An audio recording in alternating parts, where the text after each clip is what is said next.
밤의 평안을 위한 성경 말씀. 밤이 깊어갈수록 고요해지는 것은 세상이 아니라 우리의 마음입니다.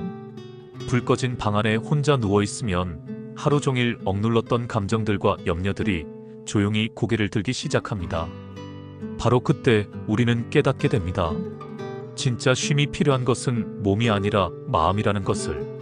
낮 동안 우리는 바쁜 일상 속에서 마음의 소리를 들을 여유가 없습니다. 업무에 쫓기고 사람들과의 관계에서 오는 스트레스에 지치고 끝없는 할 일들 때문에 정신없이 하루를 보냅니다. 그러나 밤이 되어 모든 것이 조용해지면 그동안 묻어두었던 걱정과 불안, 상처와 두려움들이 마음 깊은 곳에서 올라옵니다. 하지만 하나님은 바로 그 순간을 기다리고 계십니다. 우리의 마음이 가장 솔직해지는 그 시간에 하나님은 그 마음을 가장 먼저 만지시는 분이십니다. 우리가 아무 말 없이 누워있기만 해도 말씀은 조용히 흘러와 마음을 싸매고 생각을 다스리며 영혼을 평안으로 이끌어갑니다. 말씀은 단순한 글자가 아닙니다. 그것은 살아있는 하나님의 음성이며 우리 영혼을 치유하고 회복시키는 능력입니다. 잠들기 전에 듣는 하나님의 말씀은 우리의 무의식 깊숙이 스며들어 밤새도록 우리를 지키고 아침에 새로운 힘으로 일으켜 세웁니다. 오늘 밤 바로 그 말씀으로 여러분의 마음을 덮어드리겠습니다. 이 시간이 단순한 잠자리가 아니라 하나님과의 깊은 만남의 시간이 되기를 기도합니다. 일부 평안한 잠을 위한 말씀들. 세상은 우리에게 많은 것을 요구합니다. 성공하라고, 완벽하라고, 더 빨리 더 많이 하라고 재촉합니다. 그런 하루를 보낸 후 잠자리에 들 때 우리의 마음은 여전히 긴장되어 있고 불안으로 가득합니다.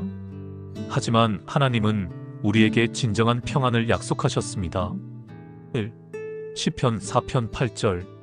내가 평안히 눕고 자기도 하리니 나를 안전히 살게 하시는 이는 오직 여호와시니이다. 이 말씀은 다윗이 실제 고난 중에 하나님께 드렸던 고백입니다. 다윗은 그 당시 아들 압살롬의 반역으로 인해 왕궁에서 쫓겨나 광야로 피해야 했습니다. 외부의 위협이 실제로 존재했고 언제 적들이 습격할지 모르는 상황이었습니다. 그러나 그가 두려워한 것은 외부의 위협이 아니라 마음속 두려움이었습니다. 다윗이 끝내 붙든 것은 자신의 용기도 주변 환경도 병사들의 보호도 아닌 하나님의 보호하심이었습니다. 그는 깨달았습니다. 진정한 안전은 외부 조건에서 오는 것이 아니라 하나님과의 관계에서 온다는 것을. 하나님이 지키시는 자는 어떤 상황에서도 평안할 수 있다는 것을. 여러분도 오늘 같은 고백으로 잠자리에 들 수 있습니다. 나를 안전히 살게 하시는 분은 하나님이시다. 내일의 일정이 걱정되더라도 해결되지 않은 문제들이 마음을 무겁게 하더라도 하나님이 지키신다는 그 확신은 단순한 잠을 참된 쉼으로 바꾸는 능력이 있습니다. 요한복음 14장 27절. 평안을 너희에게 끼치노니 곧 나의 평안을 너희에게 주노라. 내가 너희에게 주는 것은 세상이 주는 것과 같지 아니하니라. 예수님이 이 말씀을 하신 때는 십자가를 앞둔 마지막 밤이었습니다. 제자들은 불안했습니다. 스승을 잃게 될 두려움, 앞으로 어떻게 살아야 할지 모르는 막막함이 그들을 짓눌렀습니다. 바로 그때 예수님은 이 약속을 주셨습니다. 예수님이 주시는 평안은 세상 방식과 완전히 다릅니다. 세상의 평안은 조건부입니다. 성공하거나 안정적인 삶을 살 때, 건강하고 경제적으로 여유로울 때, 인간관계가 순조로울 때에만 주어집니다. 그러나 예수님의 평안은 무조건적입니다. 실패했을 때도, 지쳤을 때도, 모든 것이 무너져 내리는 것 같을 때도 주시는 평안입니다. 세상의 평안은 외부 환경에 의존하지만 예수님의 평안은 우리 내면에서 시작됩니다. 우리가 무너질 듯한 상황에서도 내면이 평온할 수 있는 이유는 바로 이 말씀 때문입니다. 예수님이 주신 평안은 환경을 초월합니다. 이 밤 세상의 평안이 아닌 예수님의 평안을 품고 눈을 감아보세요. 마음이 얼마나 달라지는지 경험하게 되실 것입니다. 그 평안은 밤새도록 여러분을 지키고 아침에 새로운 힘으로 일으켜 세울 것입니다. 시편 23편 2절. 그가 나를 푸른 초장에 누이시며 쉴만한 물가로 인도하시는도다. 이 말씀은 하나님을 목자로 우리를 양으로 비유한 아름다운 표현입니다. 목자는 양들을 억지로 끌고 가지 않습니다. 대신 앞서가면서 안전한 길로 인도합니다. 푸른 초장은 양들이 배불리 먹을 수 있는 곳이고, 쉴만한 물가는 맑고 고요한 물에서 갈증을 해소할 수 있는 곳입니다. 하나님은 바로 그런 분이십니다. 우리를 억지로 끌고 가지 않으시고 푸른 초장, 쉴만한 물가, 즉 회복의 자리로 인도하십니다. 하나님의 인도하심은 강요가 아니라 사랑입니다. 우리의 필요를 아시고 우리에게 가장 좋은 것을 주시려는 아버지의 마음입니다. 밤이 되면 우리는 하루 동안 지친 감정을 안고 눕습니다. 스트레스와 피로, 실망과 좌절로 마음이 메말라 있습니다. 그런데 하나님은 바로 그 시간을 회복의 시간, 쉬는 시간으로 바꾸십니다. 지금 이 말씀을 듣는 당신도 이미 그분의 인도 아래 있습니다. 몸은 그대로 누워있지만 마음은 푸른 초장으로 옮겨지고 있는 것입니다. 하나님의 사랑과 돌보심 안에서 진정한 안식을 누리고 있는 것입니다. 이사야 26장 3절. 주께서 심지가 견고한 자를 평강에 평강을 더하여 지키시리니 이는 그가 주를 신뢰함이니이다. 현대 사회는 모든 것이 빠르게 변합니다. 어제의 상식이 오늘은 통하지 않고 안정적이라고 생각했던 것들이 하루아침에 무너지기도 합니다. 이런 심지가 흔들리는 세상에서 견고한 심지를 유지한다는 것은 매우 어려운 일입니다. 그러나 주님을 신뢰할 때 우리 마음은 고요함을 되찾습니다. 여기서 신뢰한다는 것은 단순히 하나님을 믿는다는 뜻이 아닙니다. 하나님의 성품과 약속에 우리 삶을 완전히 맡긴다는 의미입니다. 하나님이 선하시다는 것, 하나님이 우리를 사랑하신다는 것, 하나님이 우리에게 가장 좋은 것을 주실 것이라는 것을 의심 없이 믿는 것입니다. 이 말씀에서 놀라운 것은 평강에 평강을 더하여라는 반복 표현입니다. 이는 완전한 평안, 즉 하나님께서 주시는 전인격적인 쉼을 의미합니다. 몸만 쉬는 것이 아니라 마음과 영혼까지 쉬게 하시는 것입니다. 생각의 쉼, 감정의 쉼, 의지의 쉼까지 포함하는 완전한 평안입니다. 오늘 밤 그분의 능력을 경험하시길 바랍니다. 하나님을 신뢰하는 마음으로 잠들 때 그 신뢰는 밤새도록 여러분을 평강으로 지켜줄 것입니다. 마음의 치유를 위한 말씀들. 인생을 살다 보면 누구나 상처를 받습니다. 어떤 상처는 말로 설명할 수 없고 어떤 아픔은 시간이 지나도 쉽게 아물지 않습니다. 낮에는 바쁜 일상에 묻혀 잊고 지낼 수 있지만 밤이 되어 혼자가 되면 그 상처들이 다시 아파옵니다. 마음은 조용한 침묵 속에서 혼란을 마주하고 때로는 절망감에 빠지기도 합니다. 그러나 하나님은 바로 그런 마음을 가장 먼저 아시는 분이시고 가장 조용히 다가오시는 분이십니다. 우리는 단순히 회복을 바라지만 하나님은 그 이상의 것을 원하십니다. 깊은 치유와 완전한 회복, 그리고 새로운 생명을 주시기 원하십니다. 1. 시편 147편 3절. 상심한 자들을 고치시며 그들의 상처를 싸매시는도다. 이 말씀에서 고치시며라는 단어는 히브리어로 라파인데 이는 의사가 환자를 치료한다는 뜻입니다. 단순한 위로나 동정이 아니라 전문적이고 적극적인 치료를 의미합니다. 싸매시는 도다는 하바시라는 단어로 상처의 붕대를 감아 보호하고 치유를 돕는다는 뜻입니다. 하나님은 상처 입은 마음을 결코 외면하지 않으십니다. 때로 사람들은 우리의 상처를 이해하지 못하거나 성급하게 괜찮다고 말하거나 아예 관심을 보이지 않기도 합니다. 그러나 하나님은 다릅니다. 오히려 상한 마음에 가장 먼저 손을 대시는 분이십니다. 고치신다, 싸매신다는 표현은 단순한 위로를 넘어선 실제적인 개입을 의미합니다. 하나님의 치유는 진짜입니다. 눈에 보이지 않는다고 해서 효과가 없는 것이 아닙니다. 마음의 상처는 때로 몸의 상처보다 더 깊고 오래가지만 하나님의 치유는 그 어떤 상처보다 강력합니다. 여러분의 오늘이 힘들고 지쳐서 마음이 무너졌더라도 하나님은 바로 그 자리에 찾아오십니다. 조용히 그러나 확실하게 그분은 마음의 조각들을 하나씩 다시 맞추어 가십니다. 깨어진 마음의 틈새마다 하나님의 사랑이 스며들어 새로운 힘을 주십니다. 이사야 53장 5절. 그가 찔림은 우리의 허물 때문이요 그가 상함은 우리의 죄악 때문이라. 그가 채찍에 맞음으로 우리는 나음을 받았도다. 이 말씀은 구약에서 신약의 예수님을 예언한 놀라운 말씀입니다. 예수님의 고통이 우리를 위한 것이었다는 것을 분명히 말해줍니다. 그분이 십자가에서 당하신 모든 고통에는 목적이 있었습니다. 바로 우리의 치유를 위해서였습니다. 예수님이 채찍에 맞으신 이유는 우리가 나음을 얻기 위해서였습니다. 여기서 말하는 나음은 단순히 육체의 질병 치유만을 의미하지 않습니다. 마음의 병, 영혼의 상처, 기억 속의 아픔, 반복되는 죄의 무게, 관계의 파괴, 정서적 트라우마까지도 모두 포함합니다. 예수님은 우리가 경험하는 모든 종류의 고통을 대신 지셨습니다. 외로움, 배신감, 절망, 두려움, 분노, 원망. 이 모든 것을 예수님이 십자가에서 경험하셨습니다. 그래서 우리의 아픔을 누구보다 잘 이해하시고 가장 적절한 치유를 베푸실 수 있습니다. 그분의 피는 단순히 죄 사함만을 위한 것이 아닙니다. 우리를 완전히 회복시키기 위한 것입니다. 몸과 마음과 영혼의 전인적 회복을 위한 것입니다. 과거의 상처에서 자유롭게 하시고 현재의 고통에서 벗어나게 하시며 미래에 대한 소망을 주시기 위한 것입니다.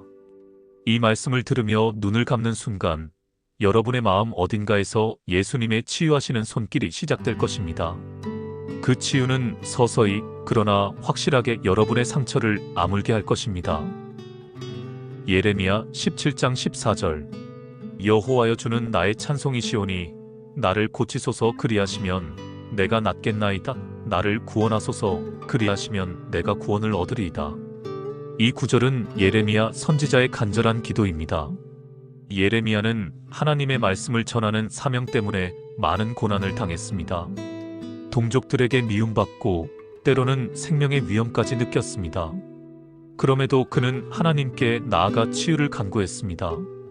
여기서 중요한 것은 예레미야가 자신의 능력이나 다른 사람의 도움이 아닌 오직 하나님께만 치유를 구했다는 것입니다.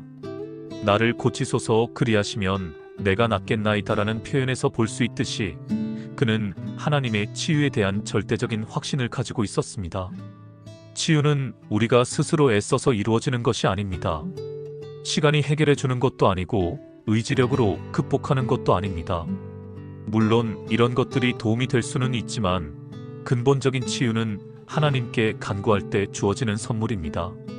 하나님의 치유는 우리의 노력과는 차원이 다릅니다. 그분의 손이 닿는 순간 우리는 낫게 됩니다. 때로는 즉각적으로, 때로는 점진적으로, 하지만 반드시 치유가 일어납니다. 치유의 본질은 단순한 고통의 중지가 아니라 하나님으로부터 오는 온전함, 즉 샬롬입니다. 이 밤, 이 기도가 여러분의 마음속에서 울려 퍼지길 바랍니다. 주님, 나를 고치소서. 나를 구원하소서. 이 간구가 하나님의 마음을 움직이고 치유의 역사가 시작될 것입니다. 마태복음 9장 22절. 따라 안심하라. 내 믿음이 너를 구원하였느니라 하시니 여자가 그 즉시 구원을 받으니라. 이 말씀은 12년 동안 혈루증으로 고통받던 여인의 이야기입니다. 12년이라는 긴 시간 동안 그녀는 의사들을 찾아다니며 모든 재산을 쏟아부었지만 나아지지 않았습니다. 오히려 더 심해졌습니다. 절망 속에서 그녀는 예수님의 소문을 들었고 마지막 희망을 걸고 예수님께 나아왔습니다. 그녀는 예수님께 직접 말씀드릴 용기도 없었습니다. 자신의 병 때문에 부정하다고 여겨져 사람들 앞에 나설 수도 없었습니다. 그래서 몰래 뒤에서 예수님의 옷자락만 만졌습니다. 그 순간 기적이 일어났습니다. 즉시 병이 나았습니다. 예수님은 이 여인을 찾아내어 따라 안심하라고 말씀하셨습니다. 이 한마디가 얼마나 큰 위로가 되었을까요? 12년 동안 아무도 자신을 이해해주지 않았는데 예수님은 따라라고 부르시며 가족으로 받아주셨습니다. 안심하라는 말씀으로 모든 두려움을 사라지게 하셨습니다. 내 믿음이 너를 구원하였느니라는 말씀은 그녀의 믿음을 인정하고 칭찬하신 것입니다. 비록 작은 믿음이었을지라도 그 믿음을 귀하게 여기신 것입니다. 믿음 하나로 그 여인은 병뿐만 아니라 영혼까지 구원받았습니다. 우리에게도 이런 순간이 있습니다. 많은 말이 필요 없이 그저 주님의 한마디로 마음이 녹아내리는 순간, 오랫동안 짊어지고 있던 짐이 순식간에 사라지는 순간, 오늘 이 밤이 바로 그런 시간이 되길 바랍니다. 주님은 지금도 여러분에게 말씀하십니다. 안심하라. 내가 나를 믿었으니 나는 너를 고칠 것이다. 내 모든 상처를 치유할 것이다. 마음의 변화와 새로운 삶, 밤의 고요함 속에서 우리 마음은 가장 솔직해집니다. 낮 동안 억눌렸던 생각들이 떠오르고 때로는 무거운 감정들이 밀려옵니다. 후회스러운 일들, 잘못된 선택들, 반복되는 실수들이 마음을 짓누릅니다. 그러나 바로 그 속에서도 하나님은 우리 마음을 새롭게 하시는 일을 멈추지 않으십니다. 하나님의 말씀은 단순한 소리가 아닙니다. 그것은 우리의 생각과 마음을 변화시키는 살아있는 능력입니다. 잠들기 전에 듣는 하나님의 말씀은 우리 영혼 깊은 곳에 심겨져서 내일의 삶과 생각에 놀라운 변화를 일으킵니다. 로마서 12장 2절. 이 세대를 본받지 말고 오직 마음을 새롭게 함으로 변화를 받으라. 바울 사도는 여기서 변화의 비밀을 알려줍니다. 진정한 변화는 외부에서 시작되는 것이 아니라 내부에서, 즉 마음에서 시작된다는 것입니다. 세상은 우리에게 외적인 변화를 강요합니다. 더 좋은 옷을 입으라, 더 좋은 집에서 살라, 더 많은 돈을 벌라고 말합니다. 그러나 이런 외적 변화는 일시적이고 피상적입니다. 하나님이 원하시는 변화는 마음의 변화입니다. 마음이 변하면 생각이 변하고, 생각이 변하면 행동이 변하며, 행동이 변하면 인생이 변합니다.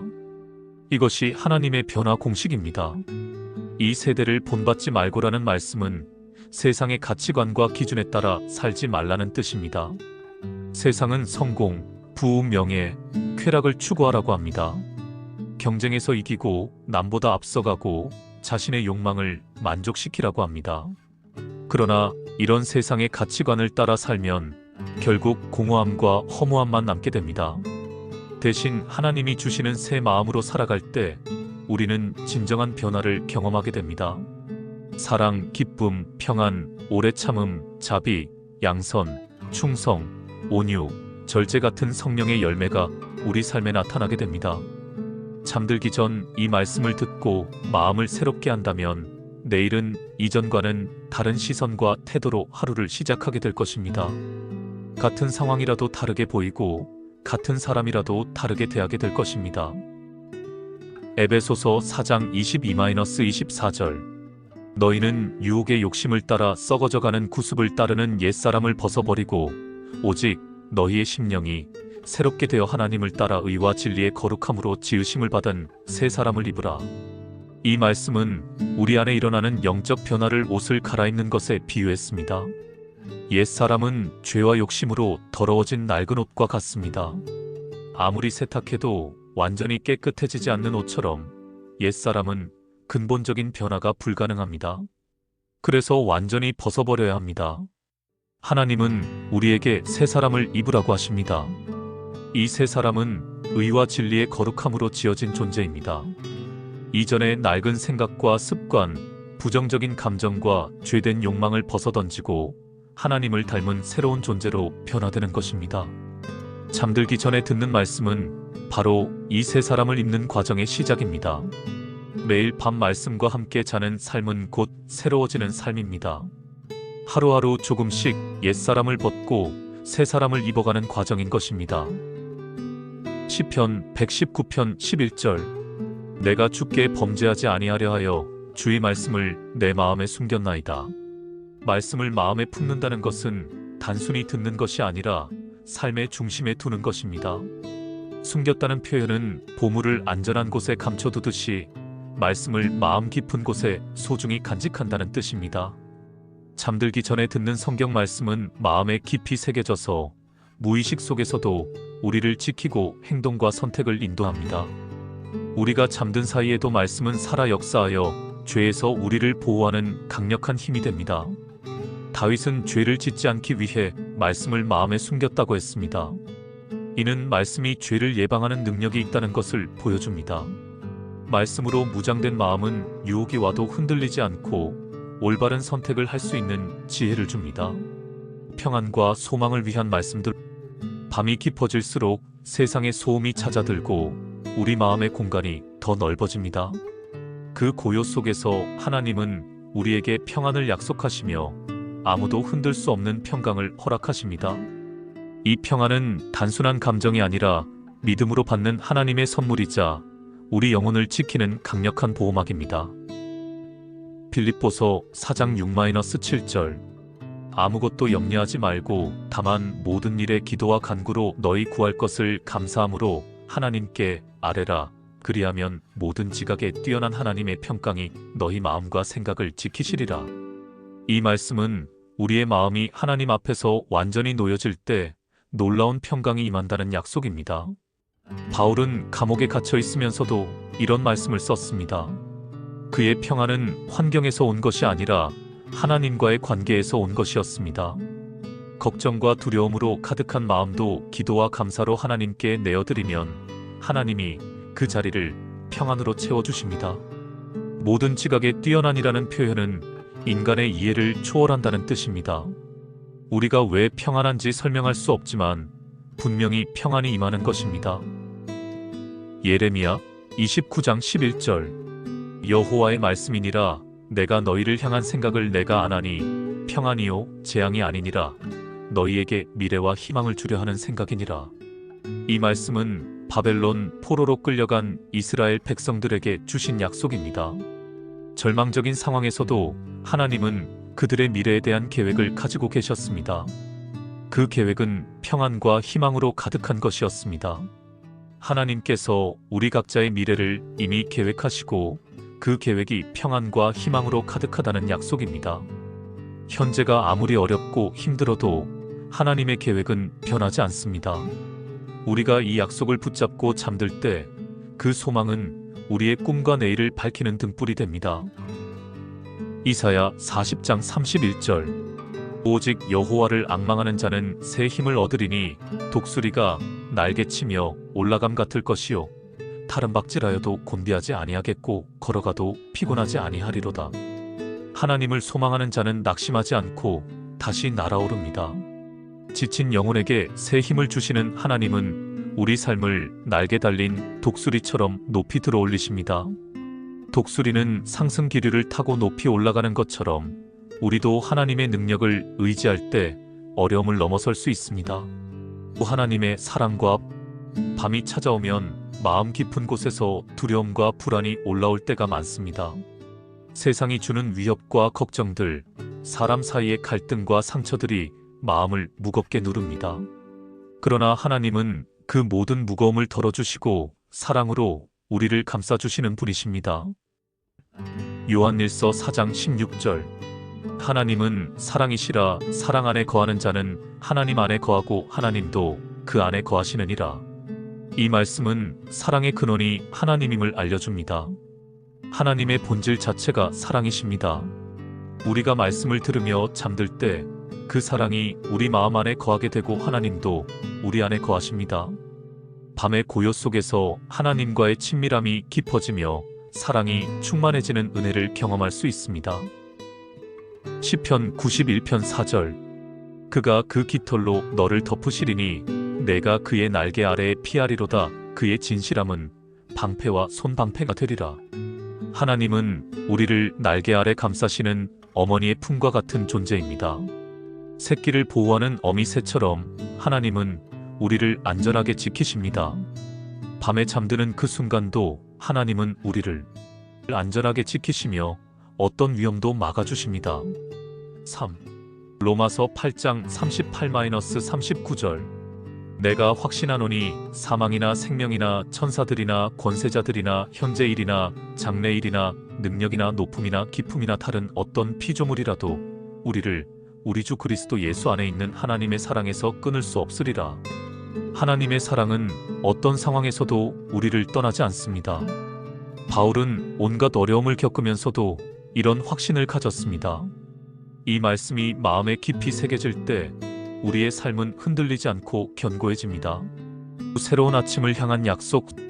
밤이 지나고 아침이 오면 우리는 새로운 하루를 맞이합니다. 말씀과 함께 잠든 자는 단지 몸만 회복된 것이 아니라 하나님이 주시는 새 힘과 소망으로 새롭게 일어섭니다. 말씀은 우리 삶을 변화시키는 능력이며 하나님은 말씀을 통해 우리를 일으키시고 새날의 길을 밝혀주십니다. 변화의 약속들. 첫째, 말씀과 함께 잠든 자는 아침에 하나님을 바라보는 마음으로 깨어납니다. 시편 5편 3절처럼 여호와여, 아침에 주께서 나의 소리를 들으시리니 아침에 내가 주께 기도하고 바라리이다라고 고백하며 자연스럽게 기도로 하루를 시작하게 됩니다. 둘째, 말씀은 삶의 방향을 바꿉니다. 갈라디아서 5장 25절에 우리가 성령으로 살면 또한 성령으로 행할지니라고 기록된 것처럼 밤에 들은 말씀은 우리 안에 성령의 역사를 일으켜 삶의 태도와 행동을 변화시킵니다. 셋째, 무기력하던 삶에 새 힘을 줍니다. 시편 119편 50절처럼 이 말씀은 나의 고난 중에 위로라, 주의 말씀이 나를 살리셨음이니이다라고 고백할 수 있게 됩니다. 말씀은 우리 영혼을 살리고 다시 살아갈 힘을 부여합니다. 넷째, 생각의 틀을 새롭게 만듭니다.